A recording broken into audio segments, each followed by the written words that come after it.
The last thing that we wanted to talk about, and I don't know how much time you want to spend on this, Fanta, is Jon Scheyer, Kyle Neptune, and the pressure that new coaches are coming in, are going to face coming in, replacing legends. We just saw Hubert Davis take North Carolina to the national title game, end Coach K's career with back-to-back victories in Cameron Indoor Stadium and in New Orleans at the Final Four, and now is going to be entering this season as in all likelihood, the preseason number one team in the country.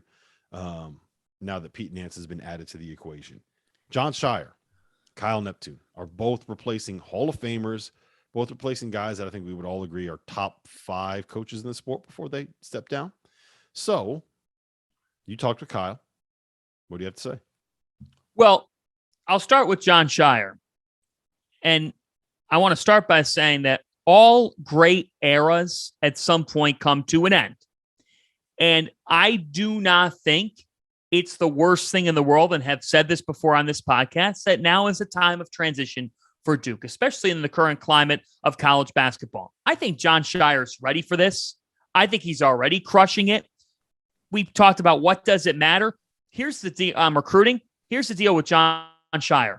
Jon Scheyer has made as much of an impression as he can without coaching a game.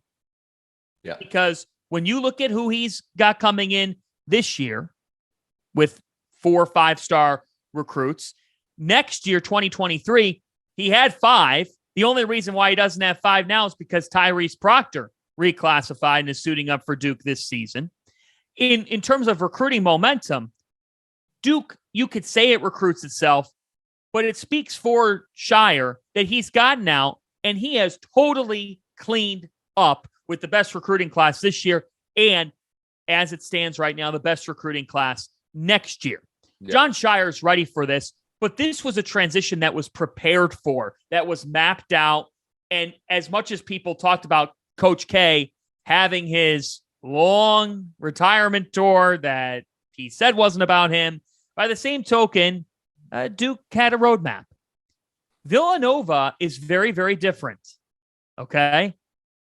There was no predetermined roadmap. Jay Wright got a feeling as this past season went on internally in his mind that this was going to be it for him.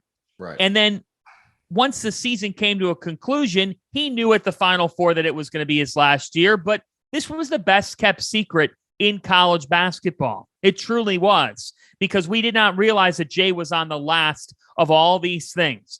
Kyle Neptune had a very good year at Fordham, a Fordham program that greatly needed an injection of energy. Kyle Neptune was always going to have success in year 1 at Fordham. There's zero expectations at Fordham, and Kyle Neptune's a hard worker.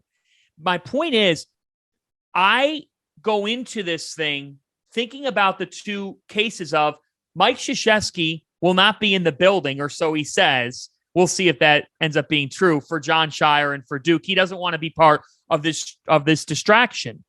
But there was a roadmap for this transfer of power. At Villanova, guys, after talking with Kyle Neptune, I'll tell you on this podcast, it could not be further from the case of Duke. Jay Wright's around. He's working out with alums. He's meeting alums of the program. He's on campus. He's working with the president at Villanova University. I expect that he'll be around at games and practices.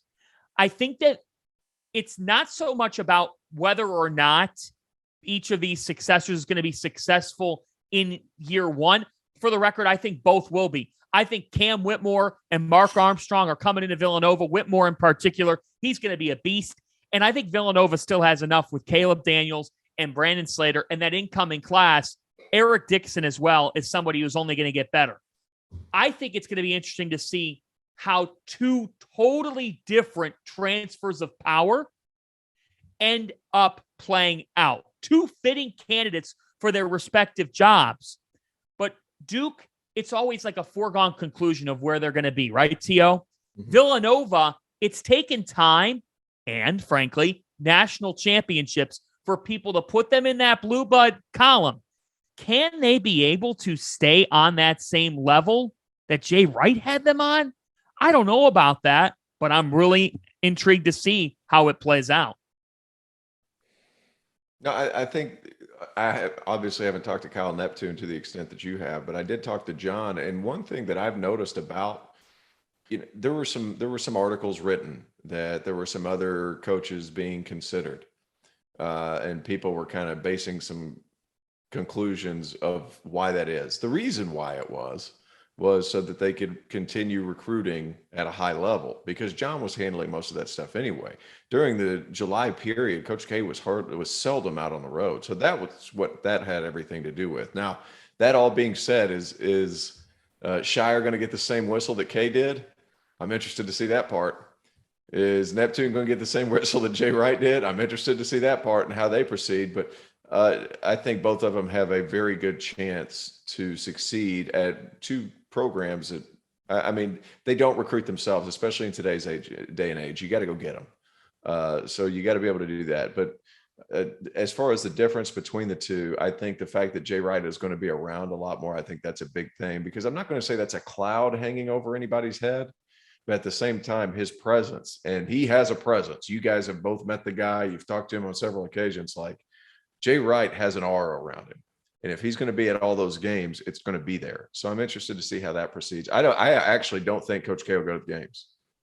I really don't. He said, "Where am I going to sit?" That's a, I know they'd probably pull up a throne beside the court if he wanted him if he to, goes but to games, if he goes to games, it'll be like the neutral site ones where there's more space, where you can kind of walk in through the specific entrances at like Madison Square Garden or in some of these NBA arenas that are built for that. Cameron Indoor Stadium isn't built for having like VIPs sitting courtside, right? Are you going to put Coach K in the middle of the Cameron Crazies? No, it's not going to work. No. Tell me if you think this is a hot take. I think there is significantly more pressure on Jon Scheyer this season than there will be on Kyle Neptune and may ever be on Kyle Neptune for two specific reasons. One, what Hubert Davis did and the nature of that Duke UNC rivalry. And two, the fact that 3 of the top 4 prospects in the class of 2022 are currently on Duke's campus, right? So there's talent coming in. There's a level of expectation, and Hubert Davis just ended Coach K's career and made it to the national title game in his first year, replacing Roy Williams. Thank God that Duke has an elite point guard to kind of shuttle everybody together. A good veteran point guard. They got a good with veteran excellent point guard. quickness. They got a good veteran point guard. That's a great I think your take's right. You know why? No, but hold on. Before I finish that, I think that the job is going to be much more difficult to replace Jay Wright for Kyle than it's going to be for Jon to replace Coach K. And the reason that I say that is so much of what Villanova, so much of the reason why Villanova has been a national title team the last few years has been, one, the player development and the culture of continuity on that roster is a way that I like to phrase it. And two, the fact that they are so good at not running anything, right? I don't think that there's a team in college basketball that has fewer scripted plays than Villanova. It's all concepts. It's all conceptual. It's all, we're going to beat the first man. We're going to get a paint touch. We're going to kick it out. We're going to create a closeout situation. If we don't have a jump shot there, we're going to do the same thing over and over and over again. It starts with ball screens, and you get to that point where it's just drive, kick, drive, kick, drive, kick, drive, kick, drive, kick. Sometimes you're going to start out with that first paint touch, posting up a point guard. It's all conceptual, right? It's all about drilling these ideas and these concepts. Kentucky might run less.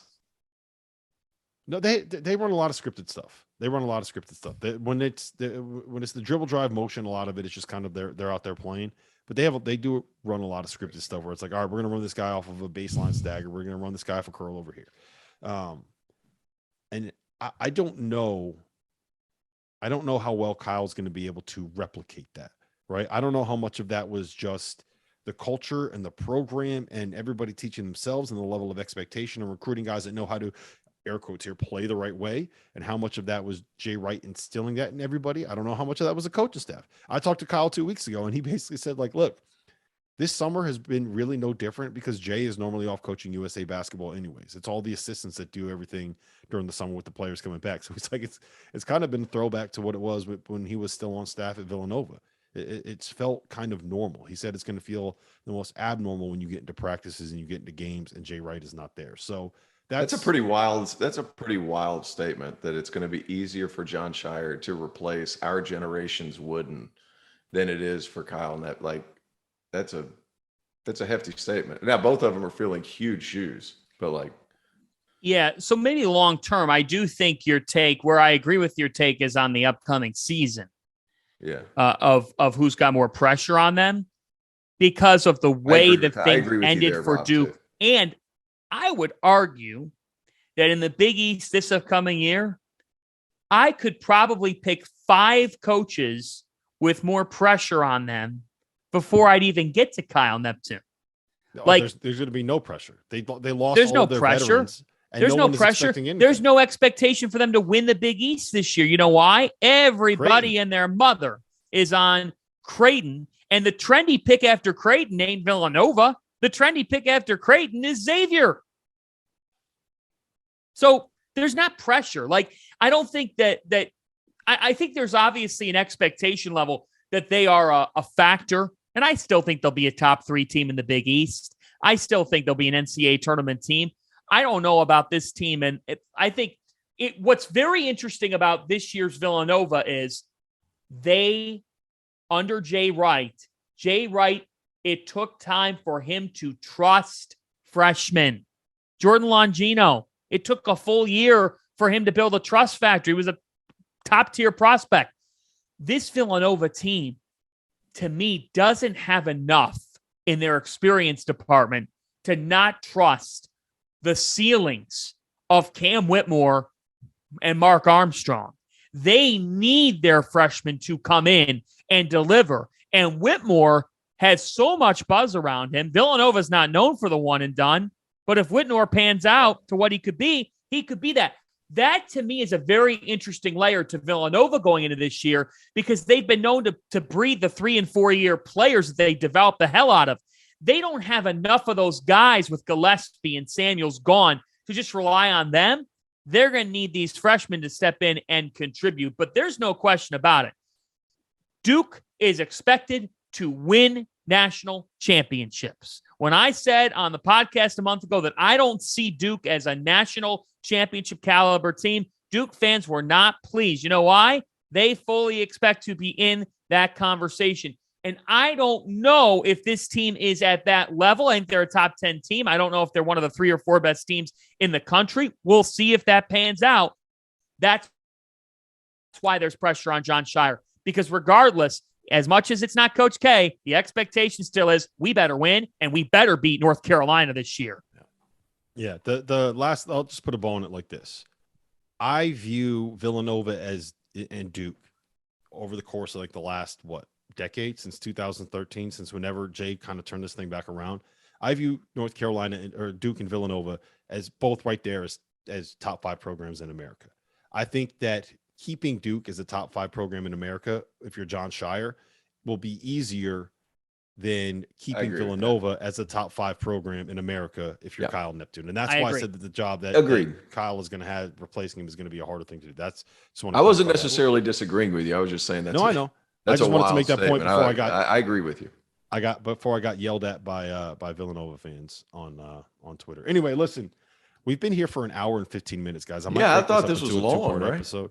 I think I might break this up into a 2-part episode and see what we can do with that. But listen, it's been a pleasure. It always is a pleasure. Fant is going on vacation later on this week. T.O. probably isn't going to leave the country ever again after spending a month and a half in Sweden and completely ruining his sleep cycle and his children's sleep cycle. Fanta is, are you going fishing, Fanta? Where are you going? I'm heading to Maine and I'm going lobster hunting. Haha, yes. There you go. There's nothing better than a good lobster roll from Maine. But listen, this has been fun. It's always great catching up with you guys. We will see you again maybe next week, probably more likely the week after. So until then, rate, review, subscribe, like, comment, do all of those good things, and we will see you guys again.